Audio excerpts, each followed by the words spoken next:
I'd never seen Durs Anderson so angry.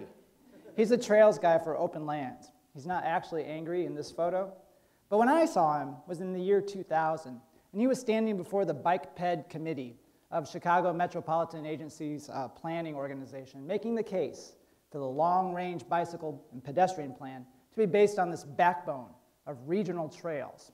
His case was simple. That's what people want. Well, sitting next to Durs in that room was Randy Neufeld, the most respected bicycle advocate in the world. On the other side of the room was Keith Privet, the bikeways planner for the Chicago Department of Transportation. And man, they had Durs in the crossfire. Keith says, Chicago has almost no opportunity to build new regional trails. This plan would leave out the largest entity in the region. Randy says, we already have our transportation network. It's the streets. The problem is equity, access, and safety. The plan needs to address those for cyclists in the street. And man, poor Durs. I don't know if Durs has ever been close to punching somebody, but my money is on that day. He was pretty close. So going forward 5 years, I'm now responsible for selling bike plans and doing bike advocacy in the Chicago Southland. And this big trail project comes to me by fate.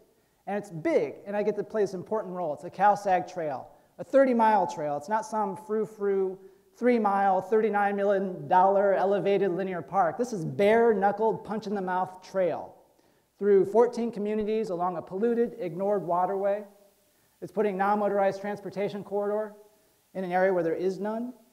It's putting health infrastructure in a corridor that desperately needs it. It gives an economic lever to the communities who've been waiting for so long for the next big thing. And the towns get excited about this, and they should. And they start asking me, Steve, how can we get our residents to the trail? Because our residents hate putting the bike in the car and driving to the Plank Road Trail or the Centennial Trail or the lakefront. They want to start at their front door. They want to start at their homes. And I tell them, well, you have no room really to build more trails in your neighborhood unless you put the trails on the street. Bike lanes. They don't want to talk about bike lanes because that's too urban, but trails on the street, they're like, brilliant. And so I write gobs of these community bike plans for these towns because of a trail. And that trail is transformational, and it transformed me. Or I began to think that trails are really super important because what I saw the CalSag Trail doing. And I thought back about Durs in that room. And now I don't think that it was so much he was wrong, but I think he was in the wrong context. I think he was in too small of a context. Because after all, that CalSag Trail is doing economic development, it's doing environmental stewardship, it's doing quality of life, 3 things. Durs was really speaking to a quality of life plan, which is much bigger than a transportation plan. And it actually made me switch jobs because I wanted to take that CalSag Trail story to the rest of the state. So triple bottom line is really important. And it lends itself to metrics. And Grandpa always said, measure what's important.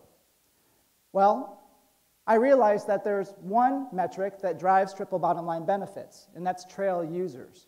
Triple line benefits rise and fall with the number of users on the trail.